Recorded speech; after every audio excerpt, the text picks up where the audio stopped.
40 के बाद से आपको पहले से उसकी किस तरह तैयारी करनी है ताकि आप डायबिटीज, ब्लड प्रेशर, कोलेस्ट्रॉल की बीमारी, हड्डियों की कमजोरी, हाजमे की बीमारी, यादाश्त भूलने, इन सबका शिकार ना हो जाए। अस्सलाम वालेकुम एवरीवन, दिस इज डॉक्टर सहर Chawla, right at your service. सारे मर्द और खवातीन हजरात जो 40 क्रॉस कर चुके हैं, मर्द और औरत की बॉडी डिफरेंट है, लेकिन कुछ ऐसी चेंजेस हैं जो मर्दों और औरतों की बॉडी को एक तरह से स्ट्राइक करती हैं, जिसकी वजह से 40 के बाद आपको खास ख्याल रखना पड़ता है। आज उन्हीं चेंजेस की हम बात करें और 40 के बाद से आपको पहले से उसकी किस तरह तैयारी करनी है ताकि आप डायबिटीज, ब्लड प्रेशर, कोलेस्ट्रॉल की बीमारी, हड्डियों की कमजोरी, हाजमे की बीमारी, यादाश्त भूलने, इन सबका शिकार ना हो जाए। सबसे पहले दिमाग से स्टार्ट करते हैं। 40 के बाद आपका ब्रेन श्रिंक करना शुरू कर देता है, जिसको आप कहते हैं एट्रोफी। जब ब्रेन श्रिंक करना शुरू कर देता है तो इसका मतलब है कि दिमाग के जितने सारे फंक्शंस हैं वो भी कंपैरेटिवली कॉम्प्रोमाइज होंगे, और जो आपके दिमाग के न्यूरॉन्स होता है वो शाखें छोड़ना, जिसको डेंड्राइट्स कहते हैं, वो कम कर देता है। नर्व्स की जितनी शाखें होती हैं ज्यादा, उतनी ही नर्व्स की आपस में कनेक्शन अच्छा होता है, उतने ही आपके रिफ्लेक्सेस स्ट्रॉन्ग होते हैं,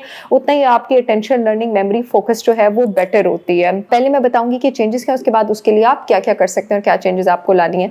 तो इस वजह से आपको बातें भूलना, चाबी कहाँ रखी थी, किसी का नाम क्या था, एनिवर्सरी, बर्थडे, ये सारी चीज़ें भूलना जो है वो स्टार्ट हो जाती हैं, जो कि अगर ख्याल ना किया जाए तो दिमाग में फिर वक्त के साथ ज़्यादा एट्रोफी, ज़्यादा श्रिंकेज, नर्व्स जो हैं फिर वो शाखें छोड़ने के साथ साथ डिस्ट्रॉय भी होना शुरू हो जाती हैं। तो इसी तरह के लोग जो ख्याल नहीं रखते हैं वो फिर डिमेंशिया, अल्जाइमर्स की तरफ जाते हैं। दूसरी चीज़ अगर हम बात कर लें, जिस्म में ओवरऑल इन्फ्लेमेशन, जिस्म में सोजिश की कैफियत आपके पास बढ़ जाती है। पहले भी हमारे जिस्म में इन्फ्लेमेशन करने वाले मार्कर्स बाहर से अटैक करते थे, फ्री रेडिकल्स, लेकिन हमारे जिस्म में उनको अटैक करने वाले, उनका असर तोड़ने वाले जो एंटीऑक्सीडेंट्स थे वो भी ज़्यादा होते थे। अब हमारे जिस्म में एंटीऑक्सीडेंट्स जो हैं वो कम हो गए हैं, जिसकी वजह से सोजिश, इन्फ्लेमेशन, जिस्म का अटैक ज़्यादा हो गया है। यानी हमें अपनी रूटीन में और अपनी डाइट में ऐसी चीज़ें इंक्लूड करनी है जो कि अब, क्योंकि जिस्म के अंदर एंटीऑक्सीडेंट्स कम बन रहे हैं तो बाहर से आपके जिस्म को एंटीऑक्सीडेंट्स देते रहे ताकि इन्फ्लेमेशन नीचे जाए। याद रहे कि इन्फ्लेमेशन ऊपर जाएगी तो दिल की बीमारी, हादसा भूलना, कैंसर, डायबिटीज़, ओबेसिटी, इन्फ्लेमेशनरी डायबिटीज़ वगैरह सब कॉज करती है। मेटाबॉलिक सिंड्रोम, कोलेस्ट्रॉल, इन सब की शुरुआत उसी से होती है। अब 40 के बाद आपके स्टमक का एसिड 35 के बाद ही कम होना शुरू हो जाता है, 40 के बाद और ज़्यादा कम हो जाता है। जब स्टमक का जो एसिड होता है वो बाहर से आने वाले खुराक से जितने भी बैक्टीरिया, वायरसेस होते हैं उसको भी मारने में काम आता है, आपका खाना डाइजेस्ट करने में भी बहुत ज़्यादा हेल्प करता है, और आपके खाने को इस तरह से डाइजेस्ट करता है कि जो न्यूट्रिएंट्स हैं, आयरन, जिंक, कैल्शियम, मैग्नीशियम, वो जिस्म में बेटर एब्जॉर्ब कर सके, उनको हेल्प करता है। स्टमक एसिड अगर कम हो गया, अगर आप उसको बाहर से नहीं लेंगे तो अब आपकी इम्यूनिटी भी नीचे जाएगी, अब आपका खाना भी बेटर डाइजेस्ट नहीं होगा। बहुत सारे लोग अब ब्लोटेड भी रहते होंगे वही चीज़ें खा के, जिसको खा के पहले उनको फील भी नहीं होता था कि उन्होंने कुछ खाया।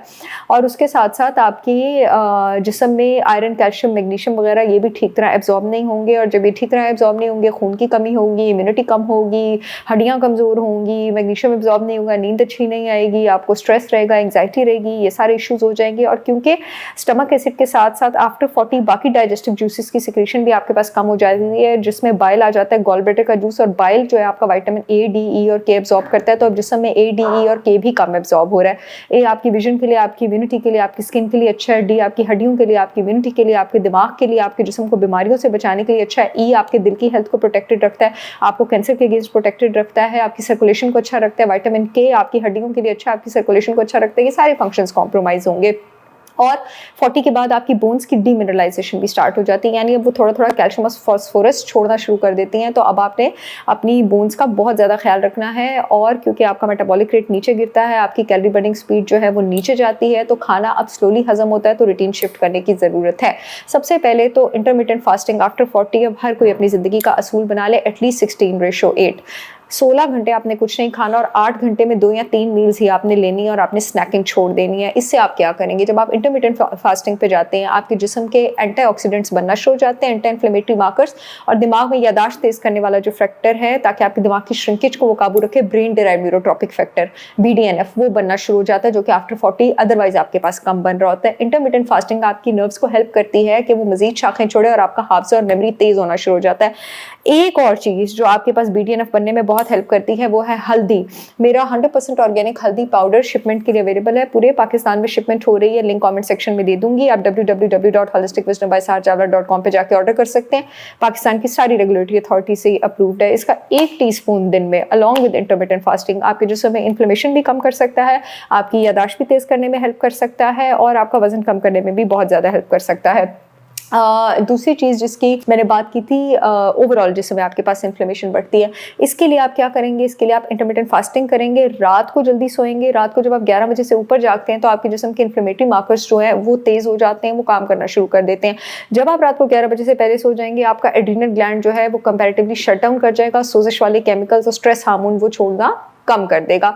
इसके साथ साथ कुछ एंटी इन्फ्लेमेटरी हर्ब्स हैं जिनको आप अपनी रूटीन में इंक्लूड कर सकते हैं, जिसमें आपके पास टॉप हर्ब आ जाती है मोरिंगा स्वांजना, जिसको वर्ल्ड हेल्थ ऑर्गेनाइजेशन अब सुपर फूड भी कहती है। इसका 1 टीस्पून नीम गर्म पानी में अगर आप सुबह खाली पेट लें, ये आपके ब्लड शुगर लेवल्स भी रेगुलेटेड रखेगा जो आफ्टर 40 डिस्टर्ब होते हैं, ये आपके इन्फ्लेमेटरी मार्कर्स भी नीचे रखेगा और ये आपको फाइबर भी देगा ताकि आपका जो हाजमा अब स्लो हो रहा है आफ्टर 40, आपकी बाल मूवमेंट्स आप देखेंगे कि 2-3 हफ्तों में बहुत ज़्यादा रेगुलर होना शुरू हो गई हैं। डाइजेस्टिव जूसेस को बूस्ट करने के लिए 2 चीज़ें आप इस्तेमाल कर सकते हैं।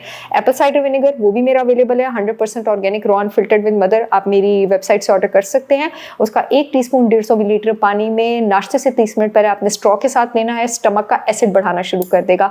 अब आपको वायरसेस अटैक नहीं करेंगे, अब आपका खाना ठीक तरह हजम होगा, अब आपका जिंक मैग्नीशियम ठीक तरह हजम होगा। सिर्फ एप्पल साइडर विनेगर 1 हफ्ता इस्तेमाल करके देखें, मेरा आप ऑर्डर कर सकते हैं, लिंक कमेंट सेक्शन में दूंगी और उसका असर देखें। दूसरी चीज जो अदरक है, अदरक जबरदस्त तरीके से आपका जो बाइल है जिसकी मैंने बात की थी उसकी फ्लो को स्टिमुलेट करता है। लंच और डिनर के बाद इसका 1 टीस्पून नीम गर्म पानी में आप ले सकते हैं और जब बाइल आपका अच्छा रहेगा तो जिसमें विटामिन ए, डी, ई और के बहुत जबरदस्त तरीके से एब्जॉर्ब होंगे। ख़वातीन जो हैं क्योंकि उनको 40 के बाद मीनोपॉज भी हिट कर रहा होता है, शतावरी, अश्वगंधा, अशोका, आंवला, ये ऐसी हर्ब्स हैं कि आपके जिस्म में अगर एस्ट्रोजन कम हो उसको ऊपर कर देते हैं, टॉक्सिसिटी हो तो उसको नीचे कर देते हैं और 40 के बाद जो आपके मूड स्विंग्स आते हैं, जो हड्डियां कमज़ोर होती हैं, जो इम्यूनिटी का इशू होता है, जो एनर्जी नीचे जाती है, शतावरी, अश्वगंधा, अशोका, आंवला, इसको भी डील करते हैं। मेरा प्रोडक्ट हार्मोलेंस के नाम से, इसमें ये चारों हर्ब्स हैं और इसके साथ साथ अनारदाना भी है।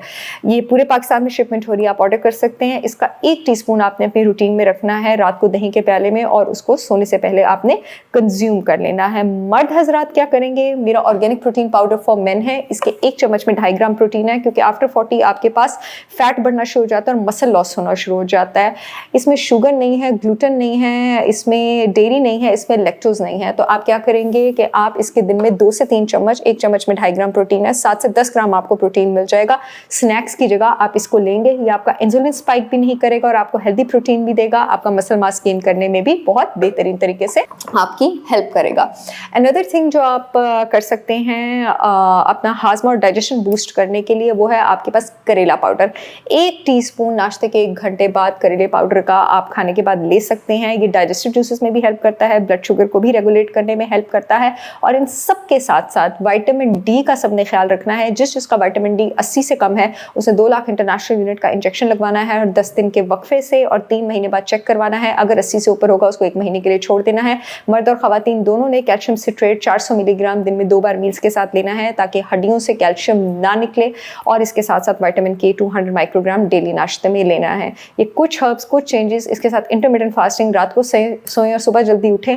आपको 1 महीने में लगेगा कि आप 40 साल के नहीं 20 साल के हैं, ये मेरी गारंटी है। I see you all with yet another information video. तब तक के लिए अल्लाह हाफ़िज़।